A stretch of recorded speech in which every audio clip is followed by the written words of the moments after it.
자, 10에서 11번 문제입니다.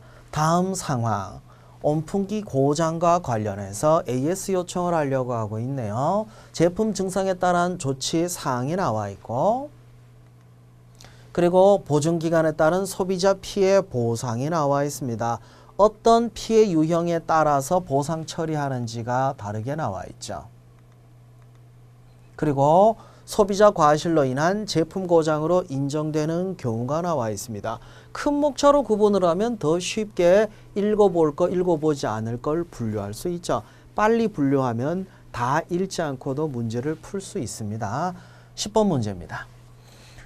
자, 온풍기가 갑자기 작동 멈췄을 때 A씨가 해야 될 일로 가장 적절하지 않은 거 보도록 합시다. 제품 증상에 따른 조치사항에 바람 세기가 너무 약하다의 1번 보기 내용이 있죠.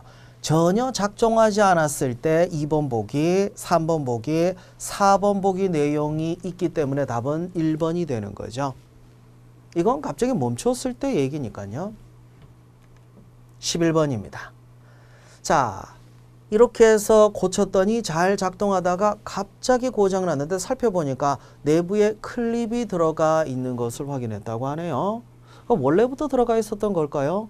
야, 이거 가서 우길까요? 그렇게 입증하기는 어려울 거예요. 아무래도 사용자 과실이라고 볼 수밖에 없죠. 이때 AS 요청하면 제조사가 어떻게 보상 처리해야 하는가에 대한 내용입니다.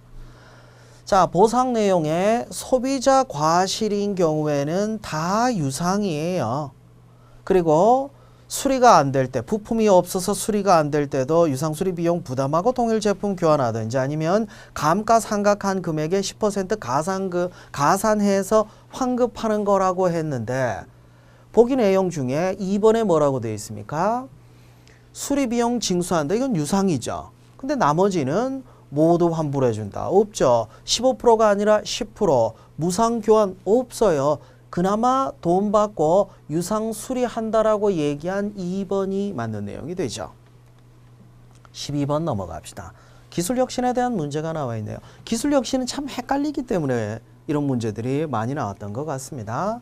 자, 오랜 시간 걸리죠. 지식 집약적이죠. 새로운 변화, 갈등을 해소. 아니죠. 갈등 해소 안 된다니까요. 혁신을 해서 결과가 나중에 다 잘 됐을 때 그때나 해결되겠죠. 기업 내 갈등이 해소되지 않고 오히려 갈등을 촉발시킬 수 있다고 했죠. 기술혁신의 특성입니다. 결과가 좋은 거지 과정은 어려울 수밖에 없습니다. 13번입니다. 산업재해 예방 대책에 대한 문제가 나와 있네요. 세모세모 리조트는 어떤 대책을 세워야 되는지 5단계를 바르게 나열한 걸 찾아보도록 합시다. 일단 안전관리 조직이 있어야죠. 이 조직이 사실을 발견하고 이 사실을 바탕으로 해서 원인을 분석하고 이를 바탕으로 시정책을 선정하고 적용하고 뒤처리하기 때문에 답은 4번이 되는 거죠. 안전관리 조직을 만드는 게 먼저예요. 안전관리 조직, 사실 발견, 원인 분석, 시정책 선정, 그리고 적용하고 뒤처리하는 이게 바로 산업재해 예방 대책입니다. 14번입니다. 자, 지적재산권에 대한 이야기 나와 있네요. 법률 문제라고 너무 부담스러워하지 마세요. 이런 편에서도 최소한도로 설명을 했으니까 그 정도면 충분할 것 같습니다. 사실 법률 문제는요, 세부적인 법으로 들어가면 정말 까다로워질 수밖에 없죠. 특히 여러분이 지원하는 공기업 중에서 관련된 법이 있다면 예를 들어서 농산물 유통공사의 경우에는 민법 중에 계약 관련된 그리고 행정법과 관련한 내용들이 상식으로 이미 이전에 출제가 됐었거든요. 그래서 NCS 직업기초능력 문제에 섞여서 나온다고 해서 이상할 건 없어요. 그걸 왜 알아야 되는데? 해당 공기업의 직무와 관련됐으면 언제든지 출제될 수 있습니다. 거기에서 그 분야를 공부하냐 안 하냐가 결국 변별력을 갖추는 거라고 이해하셔야겠죠.